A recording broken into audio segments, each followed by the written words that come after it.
थे भाई, सुरक्षा मीटिंग हम लोग कराते हैं, है ना। सुरक्षा मीटिंग, ये जो मीटिंग कराते हैं इसको टूल बॉक्स टॉक बोलते हैं। टूल बॉक्स टॉक क्या है? एक औपचारिक सुरक्षा सभा होती है, इसको टूल बॉक्स टॉक बोलते हैं। ये डेली कराते हैं, ठीक है।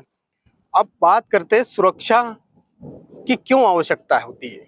नीड ऑफ सेफ्टी, सेफ्टी की क्यों जरूरत पड़ती है, क्या सेफ्टी की आवश्यकता क्यों होती है, ठीक है। सेफ्टी की आवश्यकता क्यों होती है भाई? हमारे दैनिक जीवन में भी सुरक्षा की आवश्यकता होती है। हर पल हर समय सुरक्षा की आवश्यकता हमें होती है, हर कदम पर। हमारे घर में देख लो, या फिर हम रोड पे चले तो वहां सेफ्टी की आवश्यकता देख लो। अगर हम सुरक्षा के साथ चलेंगे तो सुरक्षित रहेंगे। अब बात करते हैं हम इंडस्ट्रीज में सुरक्षा की आवश्यकता। इंडस्ट्रीज में सुरक्षा की आवश्यकता यानी कि कारखाने में सुरक्षा की आवश्यकता क्यों होती है, ठीक है भाई। कारखाने में सुरक्षा की आवश्यकता इसलिए भाई, मान लीजिए हम जो भी अब काम कर रहे हैं, ये जो काम कर रहे हैं हम किसके लिए कर रहे हैं? सुरक्षा की आवश्यकता इसलिए भाई कि हमारे देश की उन्नति के लिए। जो हम काम कर रहे हैं इससे हमारे देश की उन्नति होगी। कैसे होगी? जो भी आप काम कर रहे हैं उसमें क्या भाई, उसमें रोटी कपड़े और मकान की आवश्यकता पूर्ति के लिए कारखाना है, ये लगा है। इसमें जो भी बनेगा, जो कारखाने में जो हम निर्माण कार्य जो काम कर रहे हैं, इससे जो भी चीज बनेगी वो हमारे देश में पहुंचेगी। अगर वो जरूरत की चीजें अगर नहीं टाइम पे पहुंचेगी तो महंगाई बढ़ेगी, तो उसमें सुरक्षा का अभाव रहेगा। तो सुरक्षा की आवश्यकता भाई हमारे देश में की पूर्ति के लिए सुरक्षा की आवश्यकता रहती है भाई। इसमें हम सुरक्षा इसलिए जरूरी है।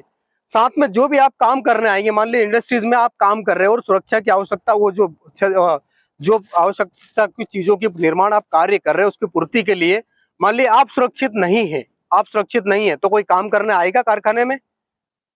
नहीं आएगा ना। यही बोला जाएगा कि वहां अगर काम करने गया भाई, किसी को नुकसान ऐसा हो रहा है, किसी को मान लो जो कोई काम करने गया, किसी का हाथ टूट गया, तो यही बोलेगा यार वहां गए और काम करने, वो तो हाथ टूट गया, वहां सुरक्षा सही नहीं है वहां की, तो यही बात होगी ना।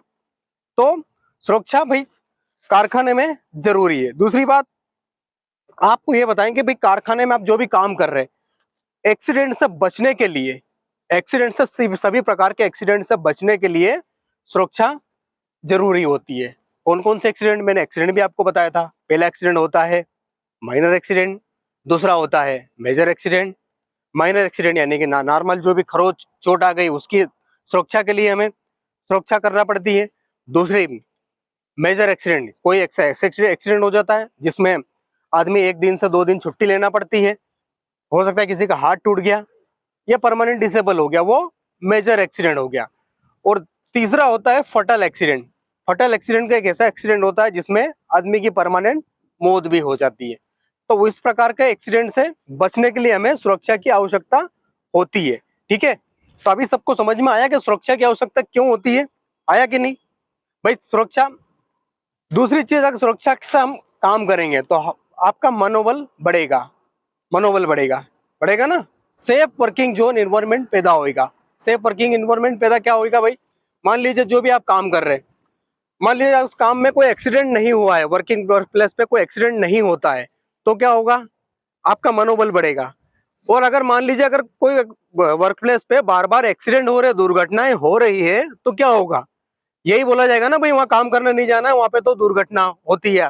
तो एक तो काम करने में वहां पे जो प्रोडक्शन होगा, यानी कि जो भी आप काम कर रहे हो उस काम में कमी आएगी उस काम को करने में, क्यों आप मन से उस काम को नहीं करेंगे। तो हमें सेफ वर्किंग जोन इन्वायरमेंट पैदा करना है। सेफ वर्किंग में इन्वायरमेंट कैसे पैदा करेंगे भाई? हमें वहां पे सुरक्षित के सारे जो भी कानून है उसको फॉलो करना पड़ेगा। कौन कौन से? हेलमेट आपको प्रॉपर लगाना है भाई। आप सभी सभी प्रकार के जो भी पीपीज है, हेलमेट, जूते, ये सारी चीजें।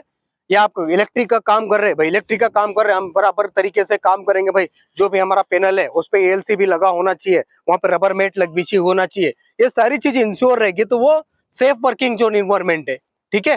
ये सेफ वर्किंग इन्वायरमेंट हमें पैदा करना है, तो वहां पे काम करना सुरक्षित होगा और बेहतर काम होगा। तो ये सारी चीजें होती है, ठीक है। अब मालूम है आपको एक्सीडेंट से 2 प्रकार के नुकसान होते हैं। कौन कौन से 2 प्रकार के नुकसान? एक तो डायरेक्ट नुकसान और इनडायरेक्ट नुकसान। डायरेक्ट नुकसान वो है जो हमें दिख जाता है। क्या दिखेगा? मान लीजिए चोट लग गई, पैसे लग गए, ये दिख रहा है। आदमी काम पे नहीं आए, ये नुकसान दिख रहा है। और इनडायरेक्ट नुकसान वो होता है जो हमें दिखाई नहीं देता है लेकिन होता है। मान लीजिए किसी को चोट लग गई, तो वो काम तो डिले हुआ भाई, वो काम तो खराब हुआ, वो काम करने के लिए मेन पावर तो कम हो गया, अब वो काम के लिए प्रोडक्टिविटी थी, वो कंपनी का नुकसान हुआ। साथ में जो काम कर रहा कर्मचारी, जो कर्मचारी काम कर रहा उसको उसको 2 दिन की पेमेंट ना मिली, 2 दिन का उसका दिहाड़ी ना मिली, तो वो नुकसान हुआ जो इनडायरेक्टली अस्पताल में भर्ती, अस्पताल में पैसा लग गया, और या उसको जो खबर लेने आया, जो उसके लिए ट्रांसपोर्टेशन हुआ, वो इनडायरेक्टली जो दिखाई नहीं देता है, वो इनडायरेक्टली नुकसान हो गया।